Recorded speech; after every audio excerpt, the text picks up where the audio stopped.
Vamos con la segunda parte, el problema de investigación. Lo que hablábamos en el video anterior, qué vamos a investigar y cómo vamos a transformar un evento normal en un problema de investigación. Para eso, vamos a compartir.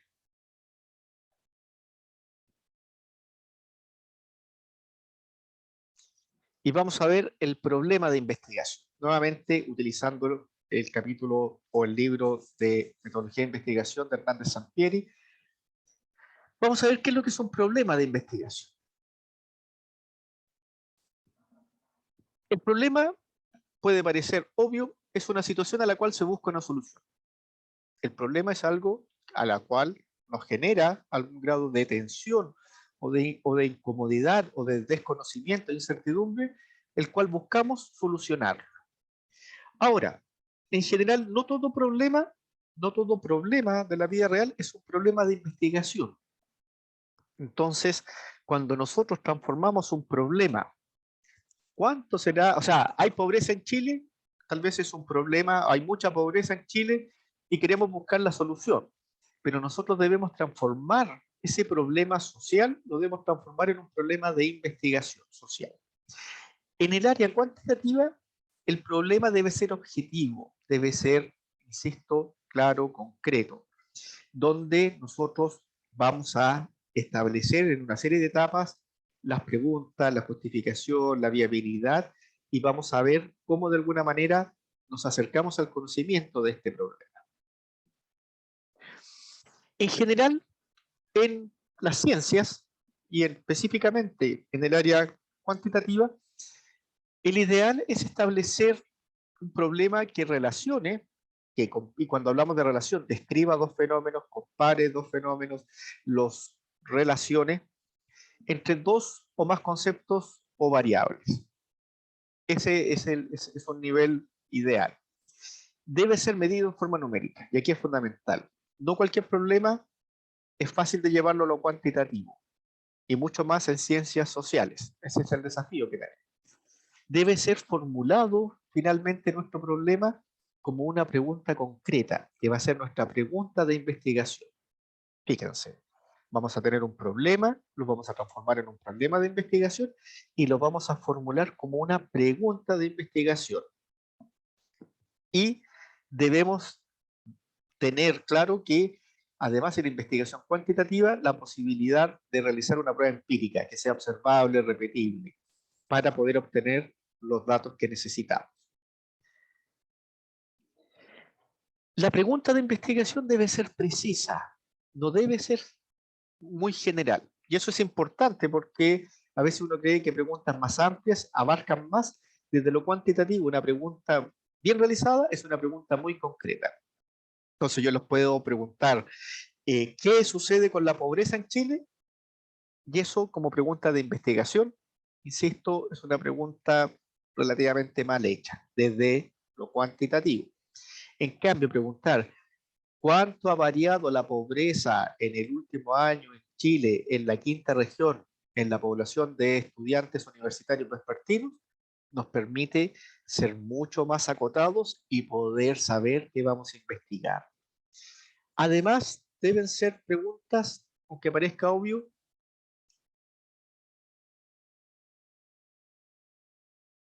que no se conozcan las respuestas, porque si ya alguien lo investigó y alguien ya lo sabe, ya deja de ser importante en nuestra investigación. A veces las preguntas pueden variar en el grupo, en el momento, ¿cierto? ¿A quiénes investigamos? ¿En qué momento lo investigamos? O podemos asociarle otras variables o algunas actualizaciones. Pueden responderse con evidencia empírica. Es que es lo que creemos, en realidad no lo hemos visto, nadie lo ha dicho, no nos sirve. En cuantitativa, desde el enfoque más duro, es empírico. Debe ser realizado por medios éticos. ¿Cuál es la experiencia de un hijo en la separación de sus padres? Y no por eso le vamos a pedir a algunos padres que se separen para ver cómo reaccionan sus hijos. No, aquí hay criterios éticos y derechos humanos que hay que respetar en nuestras investigaciones. Las preguntas deben ser, mientras más claras, mientras más concisas, mejor. Y deben apuntar a lo sustancial, al objeto. ¿Cuál es el nivel o cuántas nivel de vulnerabilidad en niños con padres separados, tal vez todavía qué es lo que es la vulnerabilidad. Pudiésemos indicar impacto en el rendimiento académico de niños con padres separados, comparados con familias monoparentales, y buscamos el qué comparar o el qué relacionar. Aquí hay dos cosas importantes. Uno debe ser capaz de justificar, y léanlo en el libro de Hernández Sampieri, porque es importante el para qué y el por qué vamos a realizar una investigación. Debe tener una conveniencia. ¿Por qué es importante la conveniencia? Porque nos determina de alguna manera a quién va o qué es lo que hace que en estos momentos sea conveniente esa hora, ya sea porque está el contexto, ya sea porque está ahí la problemática indique que hay mucha violencia. Es importante hacer esta investigación. Debe tener un impacto en la relevancia social. ¿A qué grupos beneficia? Por ejemplo, a madres solteras o estudiantes vespertinos. Puede tener una implicación práctica. Si nosotros creamos un instrumento, si creamos una metodología, si creamos alguna aplicación que permita minimizar la violencia intrafamiliar, perfecto, ahí tenemos una implicación práctica. Podemos aportar desde el valor teórico. Incorporamos una nueva teoría, incorporamos una nueva visión, analizamos la misma problemática, pero ahora desde otro enfoque, desde otra teoría, y puede tener una utilidad metodológica. La forma de investigar, el cómo investigamos, si siempre se había hecho descriptivo y ahora lo hacemos correlacional, o ahora incorporamos un diseño nuevo, puede ser un aporte. Como dato, en general ninguna investigación cumple con los 5 criterios, en general, o deben ser casos muy específicos. La idea es que ustedes puedan realizar una investigación que en general tenga el beneficio de al menos 2 e idealmente 3 aspectos, pero con 2 son aquellos que pudiésemos considerar suficientes en algunas investigaciones.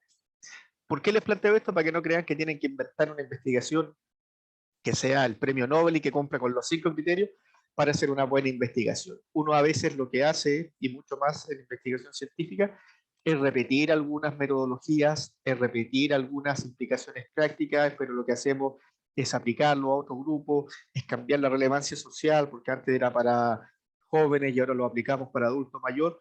Podemos ir incorporando algunas, pero tengan claro que tener las 5 es muy, muy difícil. Con 2 es suficiente y ojalá y deseablemente 3. La viabilidad.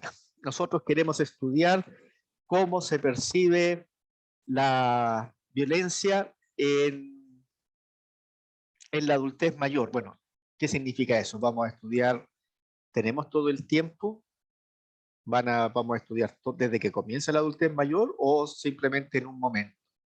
¿Contamos con los recursos humanos, con las personas para poder realizar estas investigaciones? Un aspecto que uno a veces no considera, los recursos económicos, que van desde tener los software o desde tener aprobados ciertos fondos para viajar, para tomar datos. Y un aspecto crítico es acceso a la población.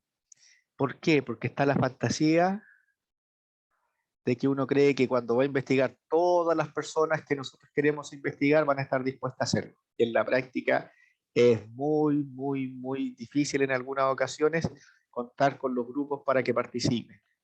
Y eso, tanto como desde la experiencia práctica, como en general de muchos investigadores, no es fácil acceder a la población, en general. En general, nosotros podemos explorar fenómenos, que sería un estudio exploratorio. Generalmente se realiza este tipo de investigaciones cuando el estudio o el fenómeno no ha sido estudiado o hay datos que todavía son contradictorios. Por ejemplo, nosotros estamos estudiando un concepto que se llama ecodepresión o ecoansiedad, que es el miedo provocado por el cambio climático. Es un concepto que se está creando, que hay distintas visiones, que hay distintos enfoques, por lo tanto uno puede decir ese es un enfoque exploratorio. Otra forma es simplemente describir el fenómeno. ¿Cuáles son los comportamientos de las personas violentas? Y podemos describir qué es lo que hacen. Podemos intentar vincular o relacionar algunas variables. ¿Cómo se relaciona el consumo de alcohol con los niveles de violencia intrafamiliar? Consumo de alcohol y violencia intrafamiliar. Y vamos asociando o vamos vinculando. En algunos casos y en algunas áreas de la ciencia, que en general no es las ciencias sociales, podemos llegar a los niveles causales. ¿Qué es lo que provoca que alguien sea alcohólico? Si ustedes se dan cuenta, nosotros podemos, en ciencias sociales diríamos eso es multifactorial. En otras personas diríamos no hay una causa directa, ¿cierto? ¿Qué consecuencias tiene que nosotros le preguntemos a alguien si ha sido o no ha sido violentada? Hasta hace poco habían investigaciones en los comités de ética que indicaban que uno podía plantear que la investigación no tenía ningún problema, ninguna dificultad. Hoy día se considera que el preguntar puede generar algunas consecuencias y que yo debo avisarle a la persona antes de responder que puede tener eso. Preguntarle a alguien por algunas temáticas, no lo hagan desde su visión. Bueno, si le preguntamos si está cesante o no, ¿cómo le va a afectar? Bueno, el hecho puede afectar el darse cuenta y el informar que no tengo trabajo, que estoy cesante, porque eso significa que tal vez no puedo alimentar a mi familia, porque eso significa sentirme peor o mejor madre o padre, y eso debe tener claras las consecuencias, hasta las más mínimas, hasta aquellas indeseadas que uno pudiese realizar en una investigación. Y los objetivos van a ser aquellos verbos o aquellas aspiraciones que queremos realizar en la investigación. Posteriormente vamos a ver específicamente cómo construir un buen objetivo. Que en general uno puede usar una taxonomía, que en otras palabras es una recopilación de verbos que nos indican en qué nivel queremos trabajar y qué verbos podemos definir. Desde lo cuantitativo, muchos de estos permiten, por ejemplo, desde nosotros describir, explicar, revisar algunas temáticas, hasta los niveles más avanzados, que es evaluar, que es criticar, o que es de alguna manera buscar verbos que ya permiten no solo haber descrito lo que pasaba, sino que evaluamos si lo que sucede, qué impacto tiene. Eso lo vamos a ver en un momento punto a punto. Aquí tenemos varios verbos para utilizar en los objetivos generales y específicos. Y en general es importante que dentro de los niveles, en lo cuantitativo nosotros vamos a evaluar o vamos a describir algo. Nosotros determinamos ese nivel. Podemos comparar dos variables. ¿Qué sucede ahora? La misma variable en dos tiempos o dos variables o más en el mismo tiempo. Podemos interpretar por qué está sucediendo eso. Podemos establecer precedentes o correlaciones, como lo dijimos hace un momento, y como les planteo, el nivel máximo es determinar causas, que les recuerdo que en general no se desarrollan en los niveles o es difícil establecerlo en los niveles de las ciencias sociales. Algunos errores que deben tener en cuenta y no cometer en este proceso de investigación. Intentar hacer algo muy general y no específico, creyendo que porque es muy específico es poco relevante. Es al contrario, mientras más específico, tienen mayor control sobre los datos que van a usar y puede ser de alguna manera una mejor investigación cuantitativa. Los objetivos y las preguntas a veces están dirigidas a una etapa y no a todo el proceso, o evalúan cómo obtener los datos, y en general creer que llegamos a la base en que las preguntas suenan muy dispersas y eso nos permite o nos perdemos en el camino. Partimos en una cosa y en el camino nos vamos perdiendo o nos vamos disgregando, si quieren verlo así. En general, lo que vamos a hacer en la próxima clase es comenzar a evaluar los conceptos que vamos a estudiar, vamos a ver el problema, vamos a especificar la pregunta de investigación y tenemos que terminar en estas semanas, 2 o 3 semanas, con nuestra pregunta de investigación, con los objetivos y nuestros antecedentes teóricos. Voy a dejar de compartir y aquí tenemos esta segunda etapa.